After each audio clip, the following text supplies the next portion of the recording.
Hello and welcome to 2024. If you're familiar with my channel, then you know that I like a challenge, and this year is no different. So among some other smaller challenges, I'm starting a resiliency challenge called the Hours to Days 2024 Resiliency Challenge. And I thought that you might be interested to join with me through a year of resiliency challenges and improvements maybe to my lifestyle, but also sharing so that you can make improvements in your situation as well. So if, like me, you turn on the news and you get all bad news, bad stories, scare tactics, and then you look for antidotes to those, and a lot of the garbage out there is going to promote expensive, kind of useless items to you, and that's not what this video is all about. Of course, I did stock this video with a little bit of eye candy to catch your attention, but my intention is to provide a series of videos with practical preparedness advice that is inexpensive or no cost, and part of that is to focus on habits and actions as opposed to pocketbook items. So what can you expect from this channel or this challenge on this channel?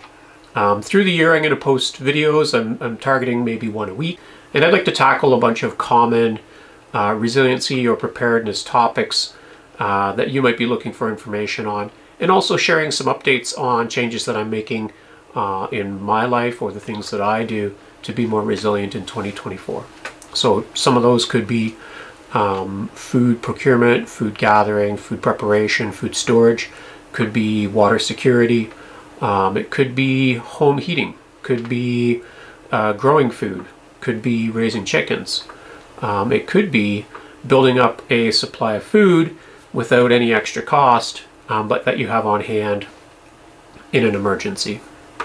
So one of my inspirations for this challenge is last year I looked at the Canadian government's preparedness website during Preparedness Week, which happens every first week of May in Ontario, and there's a lot of emphasis on 72-hour preparedness. So all Canadians are encouraged to be prepared to be without services for 72 measly hours, and I think their list of resources is getting to be a little bit updated, and I think that having 72 hours of stuff on hand isn't really a challenge or effective, especially for people who live rurally and may suffer longer power outages, or especially for people who are worried about larger scale disasters, which could be civil, could be service related, could be weather related, could be infrastructure, and so on. We see it on the news all the time.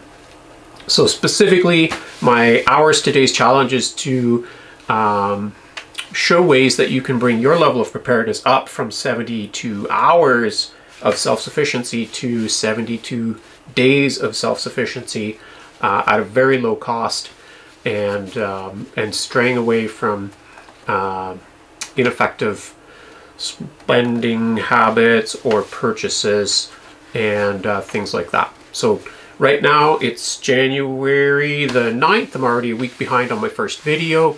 As I film this, we are facing what some people are calling Snowmageddon, because it's fun to talk up weather events on the radio, I guess. We are expecting 30 centimeters of snow, and in my own personal situation, I think that my region is vulnerable to power outages, especially if, as you've seen on my channel, we've had a lot of tree die-off from insects, I believe, and I think that our power line corridors are super vulnerable to events like this, where trees that have already died become impregnated with water or snow load, and then we get a wind and that topples them over, and you're stuck waiting around for hydro services to restore power.